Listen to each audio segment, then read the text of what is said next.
Muchas bendiciones, queridos hermanos. Mi nombre es Daniel Durán y es más que un placer compartir este espacio con cada uno de ustedes que están domingo tras domingo para escuchar este espacio que hemos preparado para cada uno de ustedes. Esperamos de que sea de mucha bendición para su vida espiritual. Así que para empezar vamos a orar.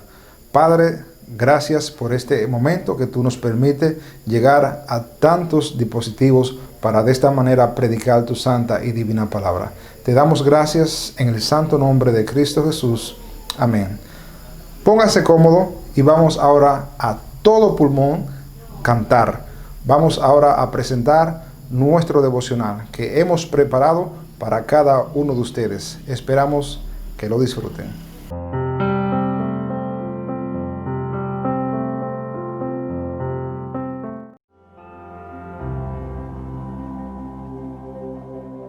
Castillo fuerte es nuestro Dios, defensa y buen escudo. Con su poder nos librará, será nuestro refugio. Con furia, con afán, el enemigo está, sus armas dejan ver astucia y gran poder. ¿Quién podrá darnos libertad?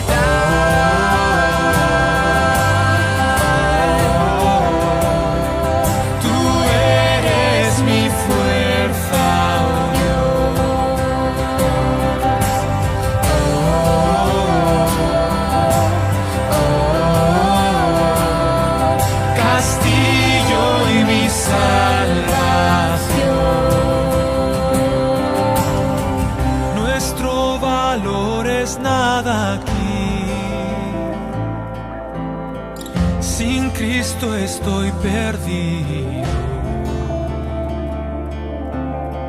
mas con nosotros luchará, de Dios el escogido. Es nuestro Rey Jesús, el que venció en la cruz, Señor de la creación, omnipotente Dios. En él encuentro salvación.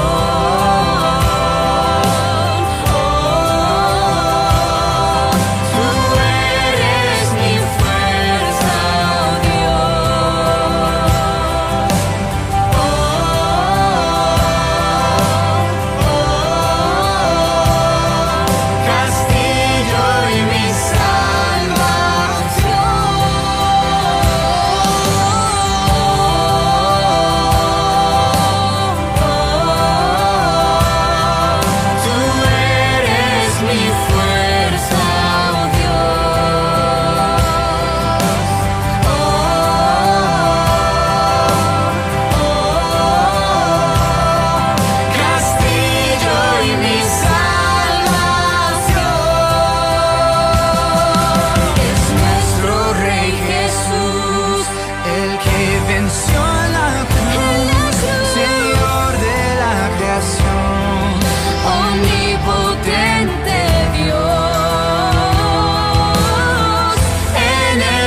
acepte así.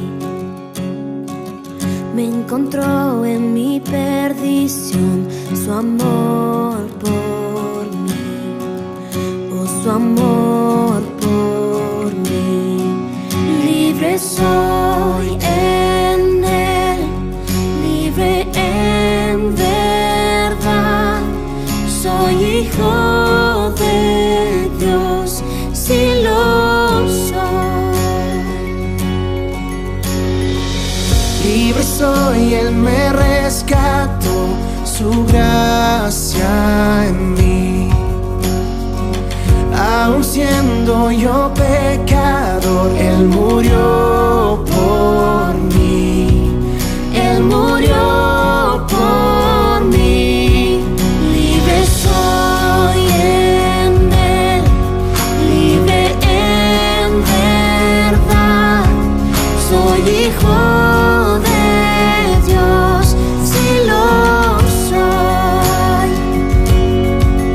En tu casa, Dios, sitio hay para mí. Soy hijo de Dios, si lo soy. Escogido, perdonado, yo soy quien dices que soy. Vas conmigo a mi lado, yo soy quien dices que soy. Escogido, perdonado, yo soy quien dices que soy. Vas conmigo a mi lado, yo soy quien dices que soy. Sí, yo soy quien dices que soy. Libre soy en Él, libre en verdad. Soy hijo de Dios, si lo soy. En tu casa, Dios, sitio hay para mí. Soy hijo de Dios, si lo soy. En tu casa, Dios, sitio hay para mí. Soy hijo de Dios, si lo soy.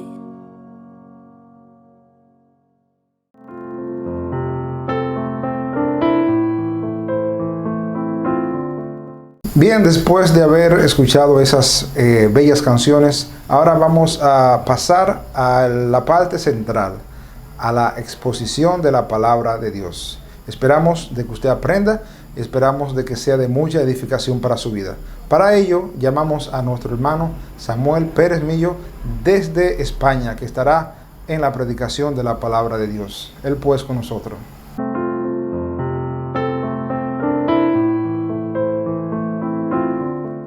Os invito a una lectura que está en el Evangelio según Juan, capítulo 17, en esta ocasión los versículos 14 al 17. Evangelio según Juan, capítulo 17, versículos 14 al 17. Dice así la palabra del Señor: yo les he dado tu palabra y el mundo los aborreció, porque no son del mundo, como tampoco yo soy del mundo. No ruego que los quites del mundo, sino que los guardes del mal. No son del mundo, como tampoco yo soy del mundo. Santifícalos en tu verdad. Tu palabra es verdad. El progreso de la oración de Cristo alcanza cotas directamente necesarias para la Iglesia. Cristo comenzó orando a su Padre y dijo: Padre, no quiero un pueblo religioso, quiero un pueblo que viva la vida eterna. No quiero, Padre, un pueblo establecido en normas, sino que descanse en tu palabra. No quiero un pueblo que esté buscando socorro de alguna manera, sino que un pueblo que sea protegido por ti. Y ahora el Señor añade a su Padre y dice: Padre, quiero un pueblo separado del mundo, porque no son del mundo. Y lo que Cristo propone ahí, o dice ahí, o reflexiona ahí, o establece ahí, es algo muy denso. No son del mundo, como tampoco yo soy del mundo. Por tanto, no está hablando de una separación más o menos intensa, sino de una separación amplia y total. El tema es muy denso y además está vinculado aquí en la oración de Cristo con otro aspecto. Ellos son separados para ti y yo los voy a enviar al mundo, o yo los envío al mundo. Por tanto, hoy hablaremos simplemente de la separación en sí de los creyentes en relación con el mundo, y la próxima ocasión, si el Señor lo permite, veremos el envío de misión que Dios establece para que los creyentes vayan al mundo, no para mezclarse con el mundo, sino para testificar de Cristo ante el mundo que le rodea. Jesús pide a su Padre algo sencillo y enormemente importante. Quiero un pueblo separado del mundo que haga solo tu voluntad. Hay tres cosas que quiero mencionar en la petición de Jesús. En primer lugar, la petición en sí, no son del mundo. En segundo lugar, la respuesta que Dios da a la petición de Cristo. Como hijo mío quieres que sean como tú, de separados del mundo, voy a proveer de lo necesario para que esto pueda ser una realidad. Y finalmente, después de considerar esto, tenemos que tomar una decisión, una determinación personal.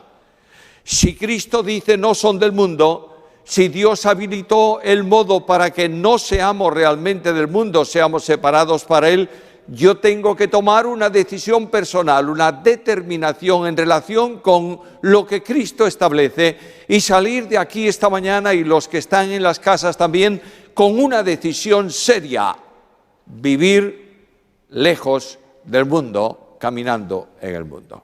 Primeramente, pues, la petición. La petición de Cristo es sencilla. Mirad, por favor, conmigo el versículo 17. Santifícalos en tu verdad. Observad el versículo 14, no son del mundo. Mirad el versículo 16 de nuevo, no son del mundo, como tampoco yo soy del mundo. Primeramente, pues, está la esfera en la que Dios quiere que el pueblo suyo se separe, se distancie. No son ¿de qué? Del mundo. Ahora, el concepto de la palabra mundo comprende tres ámbitos, tres modos o tres significados en el Nuevo Testamento. En primer lugar, la palabra mundo significa la morada, sus cosas, sus paisajes, sus ciudades, sus continentes, sus mares, sus ríos. Eso es el mundo, físicamente hablando, donde moran los seres creados por Dios. El segundo concepto tiene que ver ya con la humanidad que vive en la tierra. Notaréis que aunque el concepto primero, mundo, es un concepto físico, depende necesariamente de aquellos que viven y que le dan esa condición. Yo soy un ciudadano del mundo. ¿Por qué? Porque vivo en el mundo. Luego el mundo es mi morada. La humanidad vive ¿dónde? Vive en la tierra. Y el segundo concepto es el lugar donde los hombres están. El tercer lugar o el tercer concepto de mundo tiene que ver con un ámbito espiritual de oposición a Dios, y esto es lo que interesa especialmente en el pasaje y por lo que Cristo está pidiendo al Padre. La esfera establecida por Satanás, en cuya esfera, valga la redundancia, se manifiesta una abierta oposición contra Dios. Y Cristo dice: estos han salido de esa esfera y no son del mundo, como tampoco yo soy del mundo. Por tanto, Cristo está refiriéndose en la petición al Padre de forma especial en esta o relacionada con esta esfera. La esfera espiritual de oposición a Dios, que tiene, como vamos a ver, muchos aspectos espirituales. A veces los creyentes tenemos un error manifiesto, y es que el mundo es el lugar de los problemas más importantes, de los crímenes más aberrantes, de las situaciones más calamitosas. También es. Pero el mundo es algo mucho más sutil, tiene su propia religión, tiene su propio sistema, y no siempre son aterradores formas de comportamiento, sino que esencialmente el mundo se caracteriza por oponerse a Dios. Dios dice blanco, el mundo dice negro. Dios traza un camino en una dirección, el mundo otro. Por tanto, es a esto a lo que Cristo se refiere. Parémonos un momento en determinar el sentido espiritual del mundo. Lo primero que encuentro en la Biblia, o que quiero destacar de la doctrina del mundo en la Biblia, es que el mundo es una esfera de muerte a causa del pecado del hombre.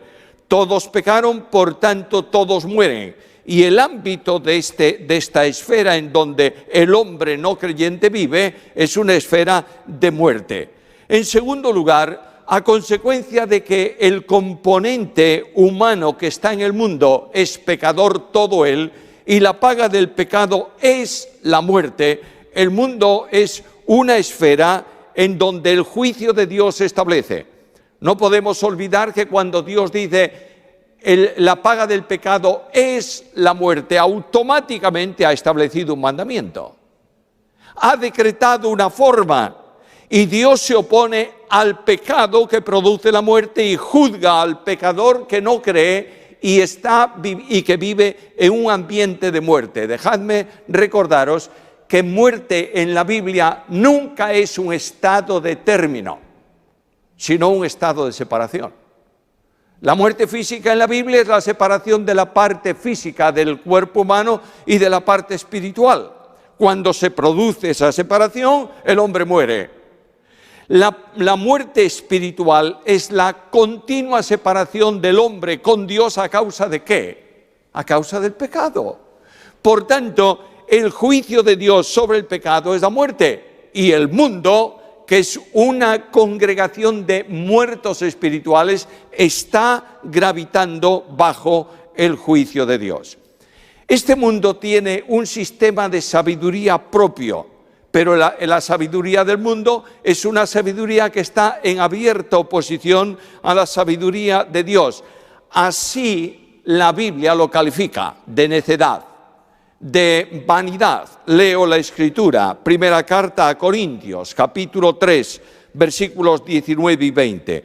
Porque la sabiduría de este mundo es insensatez, necedad, locura, algo incontrolable, algo que no cabe en el pensamiento de Dios. Es insensatez para con Dios, pues escrito está: Él, refiriéndose a Dios, prende a los sabios en la astucia de ellos. Y otra vez, el Señor conoce los pensamientos de los sabios que son vanos. Por tanto, la sabiduría del mundo es una sabiduría en oposición con Dios.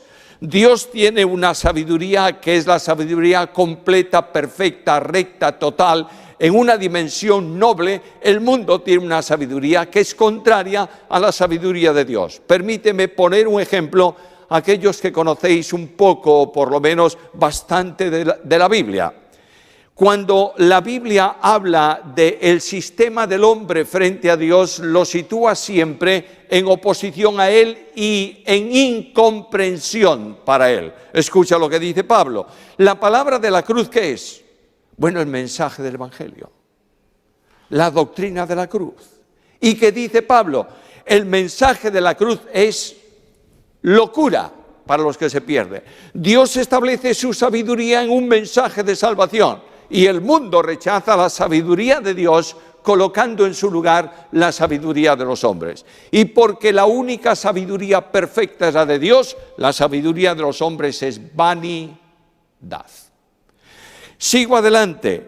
El sistema moral del mundo espiritual, es un sistema que se manifiesta en un orden corrupto, que permite prácticas corruptas. Yo no voy a extenderme en esto, todos tenéis seguramente en vuestra mente algún ejemplo que pueda ilustrar esta verdad, pero leo la Escritura. Carta primera a Corintios, capítulo 5, versículos 9 y 10. Os he escrito por carta que no os juntéis con los fornicarios, no absolutamente con los fornicarios de este mundo, o con los avaros, o con los ladrones, o con los idólatras. ¿Por qué? porque si tratáis de separaros de estos físicamente hablando, tendríais necesidad de salir del mundo, porque es la moral del mundo, es esta manifestación de corrupción, ¿entendéis? En distintos aspectos, en distintas formas. Por tanto, la moral del mundo es un orden corrupto que se opone a Dios. Algo más, el mundo entero obedece a Satanás.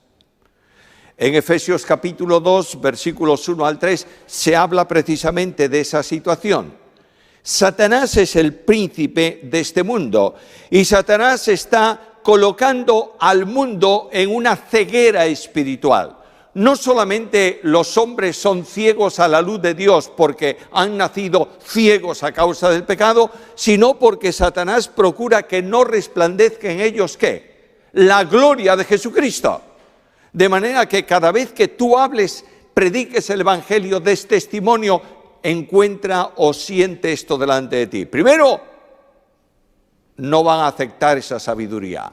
Segundo, Satanás ha colocado delante de cada inconverso que escucha el evangelio una, lo digo, capucha, para impedir que la luz del evangelio entre en él. Dios tiene mucho problema con eso. Leo la Biblia. Dios hace resplandecer su luz en el corazón. ¿Notáis esto?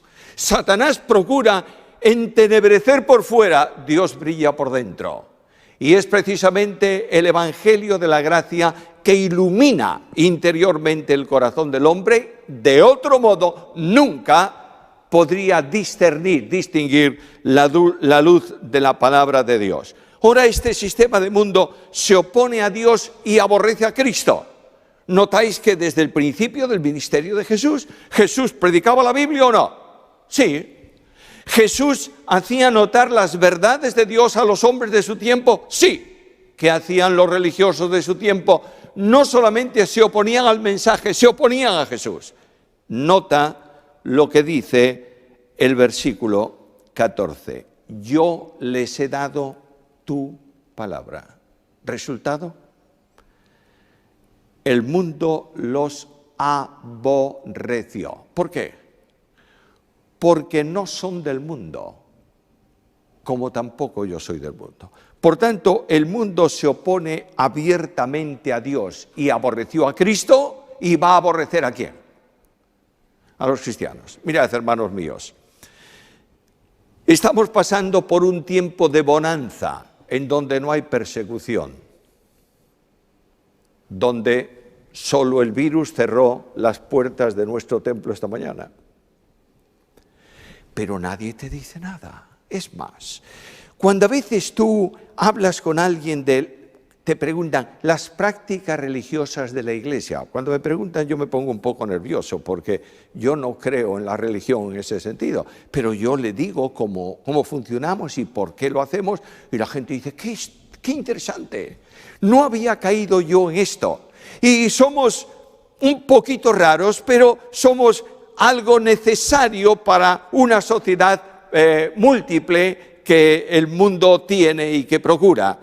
Quiero deciros que el sistema del mundo que se opone a Dios, tarde o temprano se levantará en contra de los cristianos. Leí ayer una noticia que no sé si será una de estas noticias mentira o no. Simplemente digo lo que oí.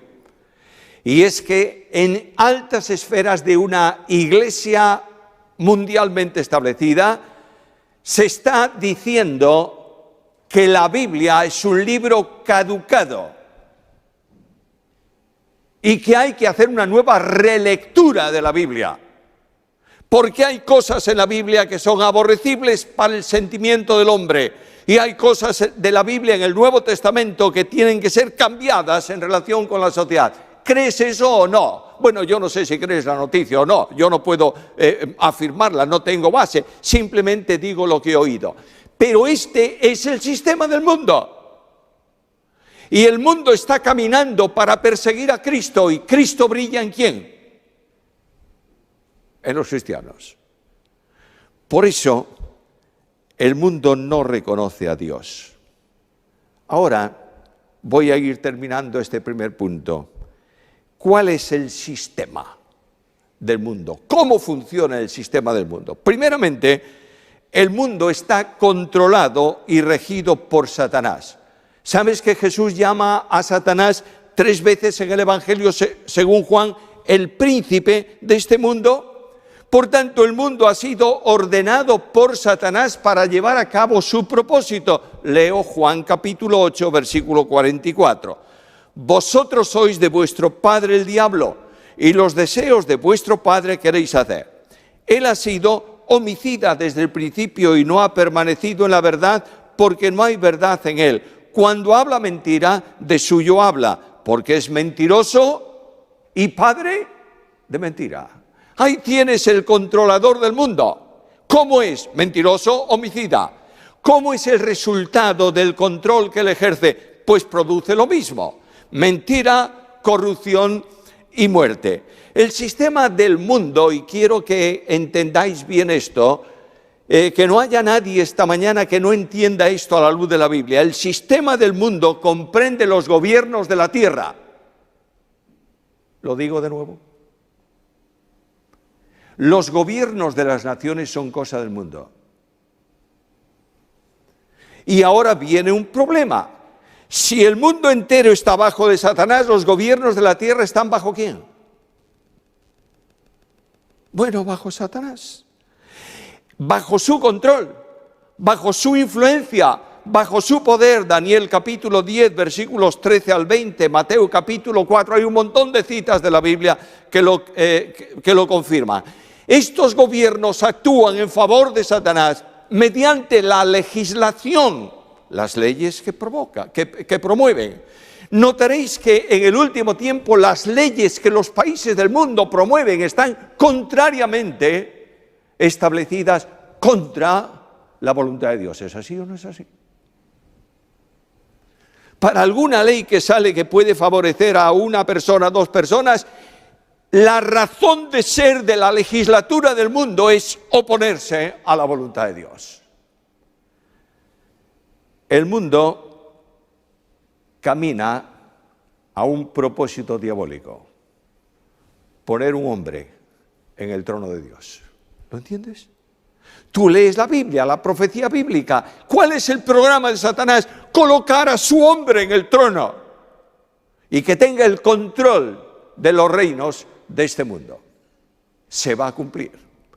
Ese hombre surgirá en el momento en que el plan de Dios permita esa realización, y esto corresponde al programa de Satanás para el mundo. El mundo tiene su propia condición.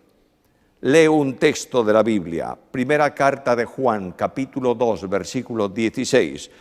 Porque todo, notad esto, todo, no algo, todo lo que hay en el mundo, los deseos de la carne, los deseos de los ojos y la vanagloria de la vida no provienen del Padre, sino del mundo. Aquí tienes el sistema. A veces las cosas que nosotros hacemos, y yo las hago, tienen influencia del sistema. Estamos viviendo en medio de él, rodeados por él, y en alguna medida nos arrastra en ciertas cosas. Pero la Biblia me dice, las cosas del mundo son utilizadas por Satanás para producir acciones pecaminosas. Los jueves estamos estudiando, desarrollando el estudio basado en el Sermón del Monte, conforme al libro que escribió Charles Swindoll, Una fe sencilla. Y ahí puedes notar que de una forma sutil, las cosas promovidas por el mundo afectan una vida de piedad aparente. Sigo adelante. La oposición del mundo la tienes aquí en el versículo 14 que leíamos. Como no son del mundo, el mundo los aborreció, porque la ciencia del hombre no puede aceptar la ciencia de Dios. Nota esto y voy a ir terminando. Nadie se asuste, no voy a extenderme de la misma manera en el punto 2 y en el punto 3, lo voy a abreviar, pero permitidme que el punto 1, que es el básico de esta mañana, sea un poco más extenso. El mundo tiene su religión. Oh, no, el mundo es irreligioso, no te lo creas. La religión del mundo está enseñada a lo largo del Nuevo Testamento y Pablo dice a Timoteo en carta segunda, capítulo 3, versículo 5, que tendrán apariencia ¿de qué? De piedad, pero negarán la eficacia de ella. El culto promovido por el mundo es un culto formalista. Al mundo le encanta una estructura de culto bien organizada, una realización perfecta, mucho show, muchas cosas. Escucha lo que dice la Biblia en Isaías 29:13. Este pueblo se acerca a mí con su boca, con sus labios me honra, pero su corazón ¿dónde está? Lejos de mí. Un culto que no salga al influjo del Espíritu Santo de Dios en el corazón del cristiano es mera religión. El mundo tiene falsas doctrinas. ¿Formulada por quiénes? Por falsos maestros. Y vienen sutilmente, no si viene aquí una persona a nuestra iglesia un día y subiese al púlpito, estoy suponiéndolo, y dijese, quiero decir a ustedes que Jesucristo no es Dios. Ya no sigue una palabra más, ¿verdad? Ahí terminó su sermón. Pero si viene alguien y te dice que hay una sensibilidad especial para ciertas manifestaciones, ¿verdad que no lo vas a rechazar tan rápidamente? Estamos rodeados de moldes y de estructura que los falsos maestros predican hoy. Lo dije muchas veces a lo largo de la pandemia, me he saturado de estupideces por televisión. Y de escuchar a predicadores, entre comillas, diciendo lo que no se sostiene en la Biblia. Todo cuanto no descanse en la Biblia no procede de Dios. ¿Me entiendes esto o no? Bien, falsos maestros. Trato riguroso para dar apariencia de piedad. Si hay algo que me entusiasma, ¿sabes qué es? Cuando alguien me pregunta, ¿cuánto tiempo dedicas tú a la Biblia? Y yo le digo, pues tantas horas, y la gente dice, ¡oh! Vaya.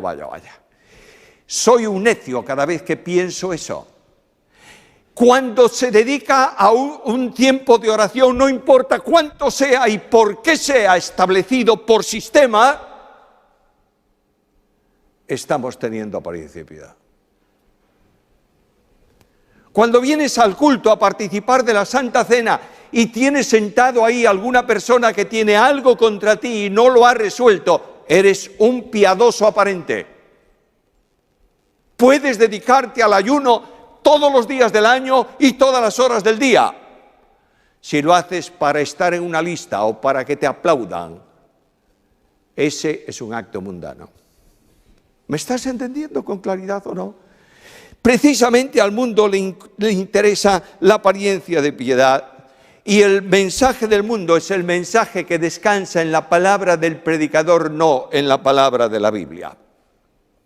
El esfuerzo por ser santos. ¿Cuántos tratos duros le hemos dado al cuerpo? Al menos yo, a lo largo de mi historia evangélica. Esto no se puede, aquello no se puede, hay que vestir así, ponerse... ¿Y qué? Pues oye, qué barbaridad, qué gente más santa. Qué hipocresía más tremenda. El asentamiento del mundo está en Satanás mismo. Escúchalo. Voy al otro punto. Todo el mundo descansa en el maligno. Lo que dice el texto es que como un bebé, ¿has visto un bebé? Está ahí medio inquieto, te sientas, lo colocas en el regazo, lo aprietas un poquito y al cabo de un rato se durmió. Ahí tienes el mundo. El mundo descansa en el regazo del maligno y duerme bajo el control de Satanás. En segundo lugar, ¿cuál es la respuesta que Dios da a la petición de Cristo? Yo quiero que notes algo en ese texto. No son del mundo como tampoco yo soy del mundo. Está diciendo, no quiero algo parcial.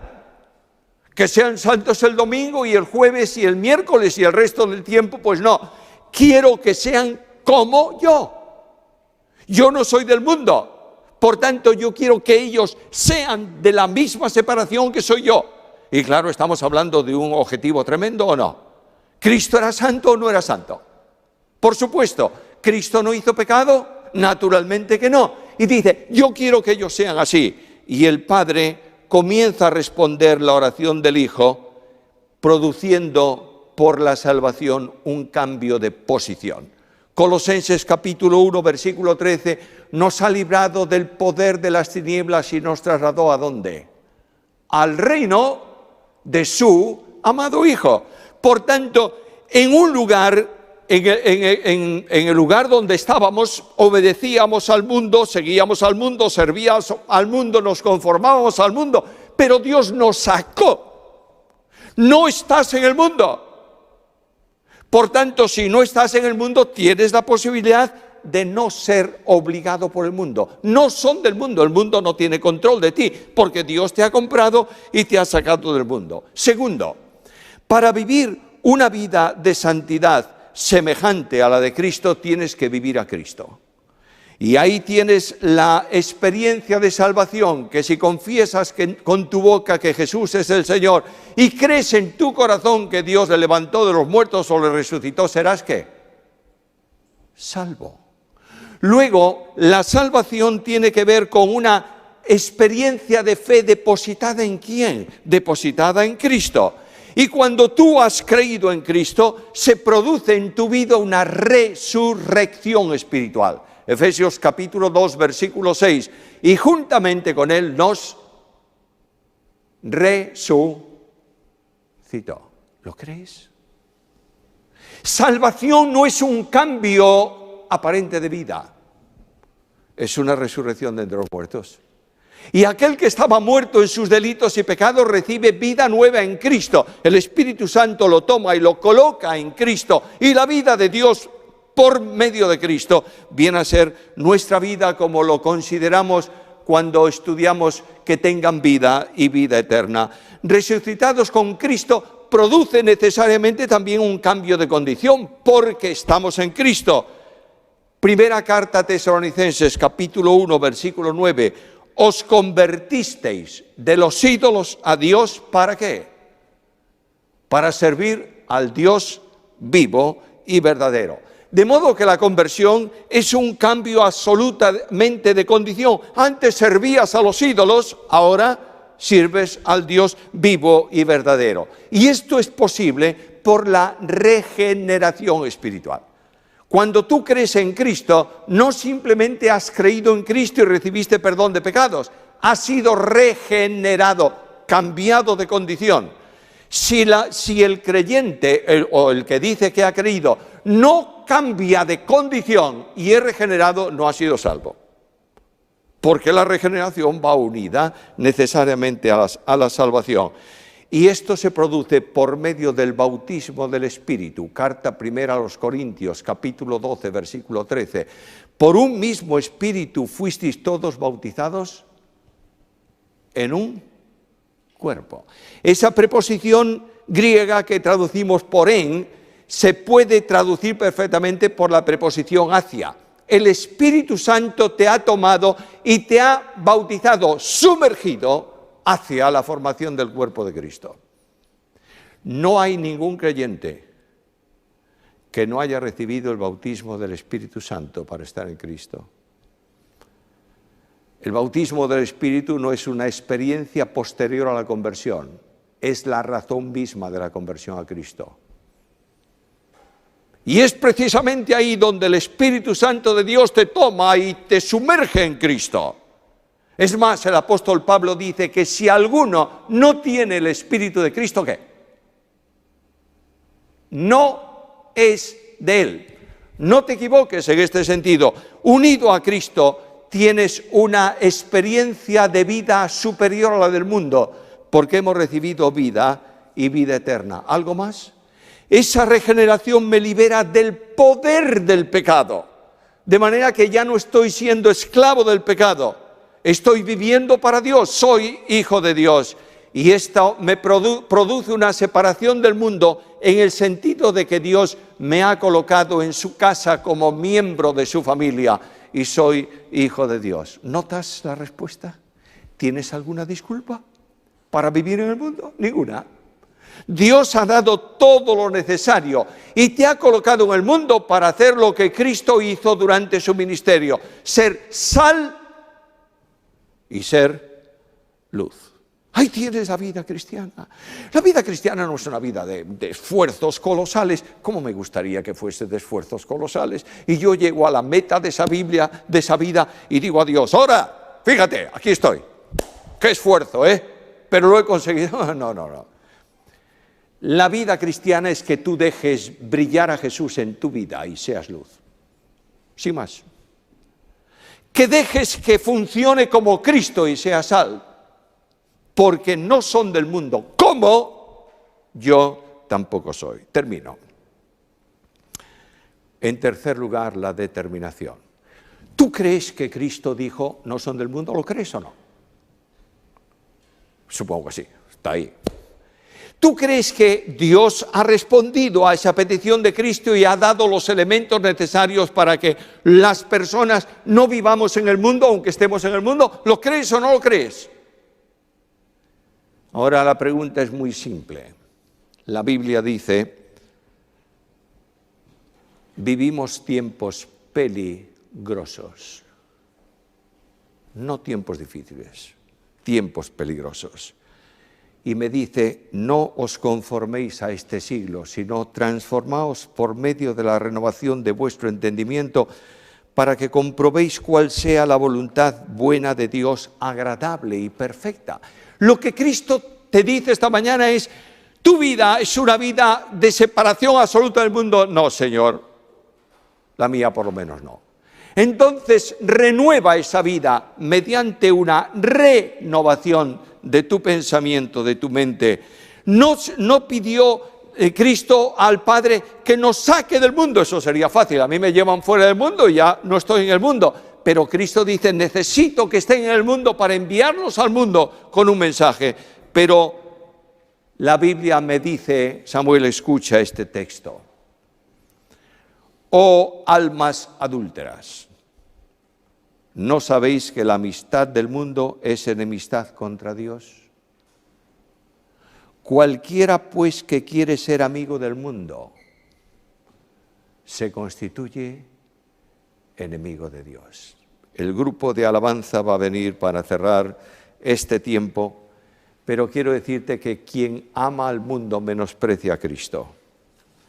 Y la oposición del mundo va a ser real si no somos del mundo en la dimensión en que Cristo no lo es tampoco. Y todos los que quieren vivir piadosamente en Cristo Jesús, ¿qué pasará? Padecerán persecución. El compromiso de santidad es vital. Y en el compromiso de separación no estamos solos. El estímulo frente a las dificultades, a los problemas que va a traer el hecho de la separación, es que Jesús está a nuestro lado. ¿Tienes los ojos puestos en Jesús? Es la única forma de correr la vida cristiana sin desmayar, sin sentirse agobiado, puesto los ojos en Jesús. Y a veces, ayer mismo por la tarde, cuando estaba tomando estas notas, me acordaba de ese cántico que cantamos algunas veces. Cuando contra mí se eleve el mar, yo remontaré la tempestad, porque tú eres Rey, confiado estoy. Descanso en ti. Sé que eres Dios. Digamos al Señor ahora en una sencilla oración cada uno de nosotros al terminar este tiempo. No hay temor en mi vida, Señor, y quiero ser santo, porque soy hijo de Dios. Que el Dios de gracia ponga sobre nosotros su bendición a lo largo de esta semana.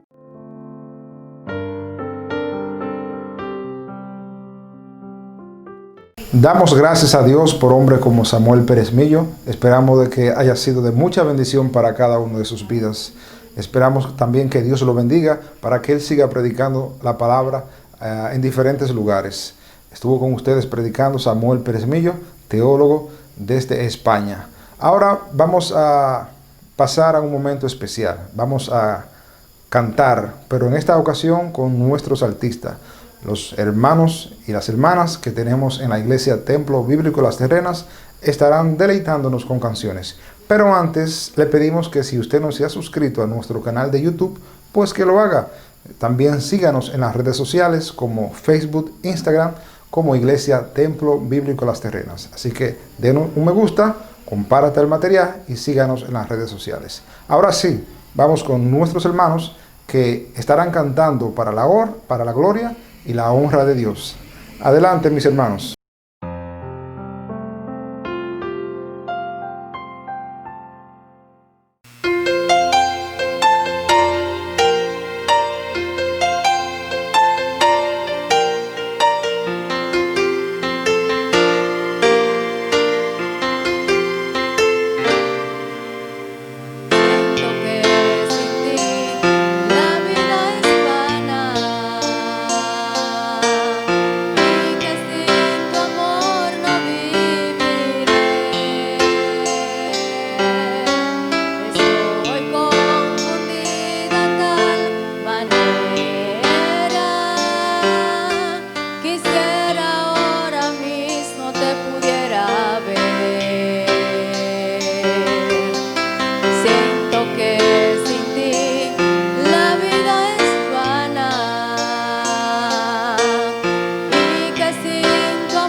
Por favor, Señor, ayúdame.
Bien, hemos llegado ya a la parte final de este espacio. Esperamos de que haya sido de mucha bendición.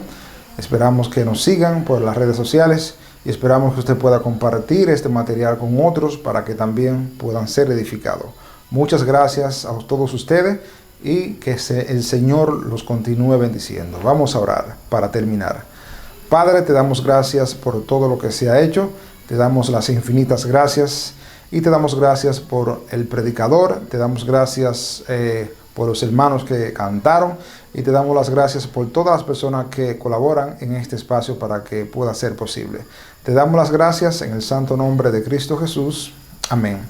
Bien, soy Daniel Durán, que estuvo con ustedes y será hasta el próximo domingo, o para aquellos que nos ven durante el transcurso de la semana, nos volveremos a ver. Todo nuestro contenido, nuestro culto, nuestros videos están colgados en esta plataforma de YouTube. Pueden verlo, pueden entrar a Iglesia Templo Bíblico Las Terrenas, Templo Bíblico Las Terrenas, y ahí pueden ver todos nuestros videos que hemos subido anteriormente. Así que muchas bendiciones y será hasta una próxima ocasión. Bendiciones.